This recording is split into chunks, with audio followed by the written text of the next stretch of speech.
May, Thursday. Today I was trying to figure out how I was going to sneak a thumbtack onto Mr. Worth's chair in history when he said something that made me rethink my plan.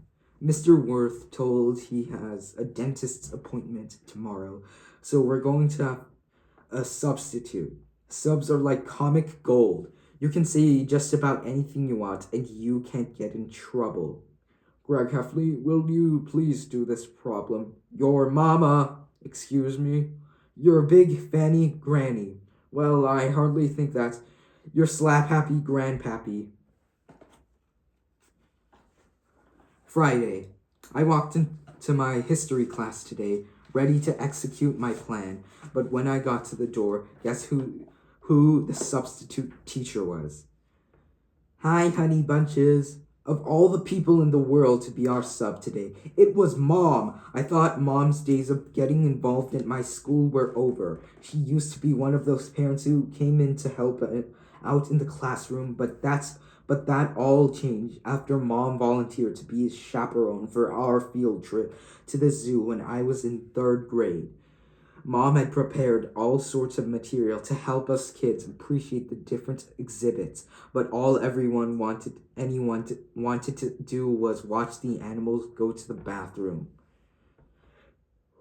Anyway, Mom totally foiled my plan to win Class Clown. I'm just lucky there's not a category called Biggest Mama's Boy, because after today I'd win that one in a landslide. You forgot your lunch at home. Wednesday. The school paper came out today. Again today. I quit my job as the school cartoonist after Creighton the Curious Student came out. And I didn't really care who they picked to replace me, but everyone was laughing at the comics page at lunch, so I picked up a copy to see what was so funny, and when I opened it up, I couldn't believe my eyes. It was Zoo Wee Mama, and of course Mr. Era didn't change a single word of Rowley's strip. Zoo Wee Mama by Rowley Jefferson. Hey beautiful lady, do you want to go on a date with me? I'm not a lady. I'm just a dog. I'm just one of those dogs with long hair, so no thanks to that date. Zoo wee mama. So now Rowley's getting all the fame that was supposed to be mine. Will you put us in your comic strip? Will you put us in your comic? Sure.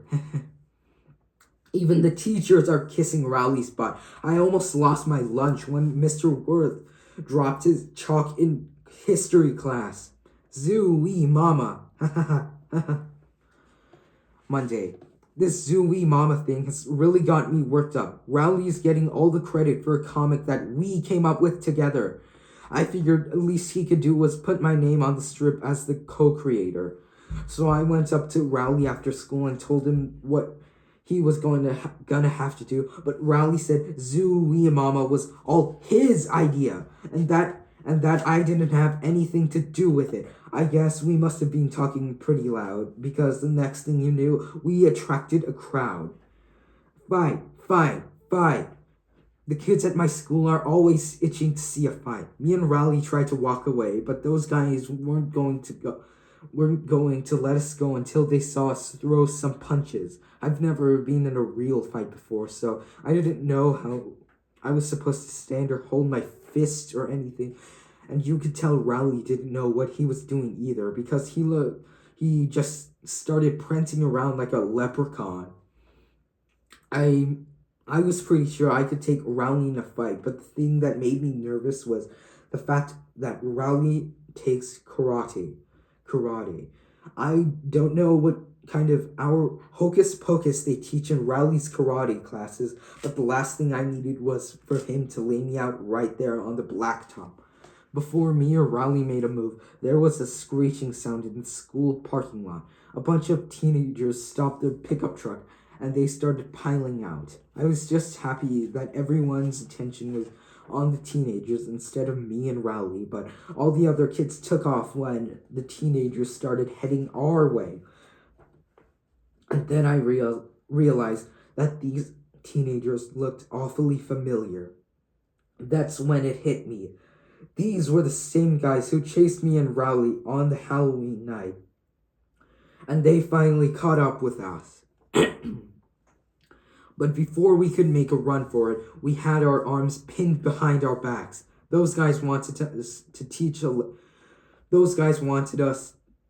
us a lesson for taunting them on Halloween night, and they started arguing over what they should do with us. But to be honest with you, I was more concerned about something else. The cheese was only a few feet from where we were standing on the blacktop, and it was looking nastier than ever. The big teenager must have caught my eye because the next thing I knew, he was looking at the cheese, too. And I guess that gave him the idea he was looking for. Rowley got singled out first. The big kid grabbed Rowley and dragged him over to the cheese. Now, I don't want to say exactly what happened next, because if Rowley ever tries to run for president and someone finds out what these guys made him do, he won't have a chance. So I'll put it to you this way. They made Rowley ____ the cheese. I knew they were gonna make me do it too. I started to panic because I knew I wasn't going to be able to fight my way out of this situation. So I did some fast talking instead. I would, but I'm allergic to dairy. And believe it or not, it actually worked. You're lucky, punk! I know. I guess the teenagers were satisfied they had made their point, because after they made Rowley finish off the rest of the cheese, they let us go. They got back in their truck and took off down the road. Me and Rowley walked home together, but neither one of us really said anything on the way back. I thought about mentioning to Rowley that maybe he could have pulled out a couple of his karate moves back there, but something told me to hold off on that thought for right now. Tuesday. At school today, the teachers let us outside after lunch. It took about 5 seconds for someone to realize the cheese was missing from its spot on the blacktop. Hey! Everyone crowded around to look at where the cheese used to be. Nobody could believe it was actually gone. People started coming up with these crazy theories about what happened to it. Somebody said that maybe the cheese grew legs and walked away. It took all my self-control to keep my mouth shut.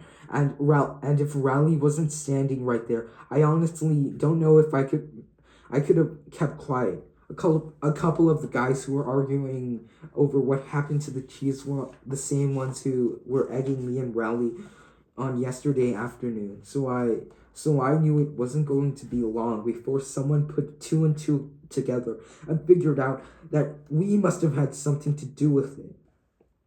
Rowley was starting to panic, and I don't blame him either. If the truth ever came out about how the cheese disappeared, Rowley would be finished. He'd have to move out of the state, and maybe even the country.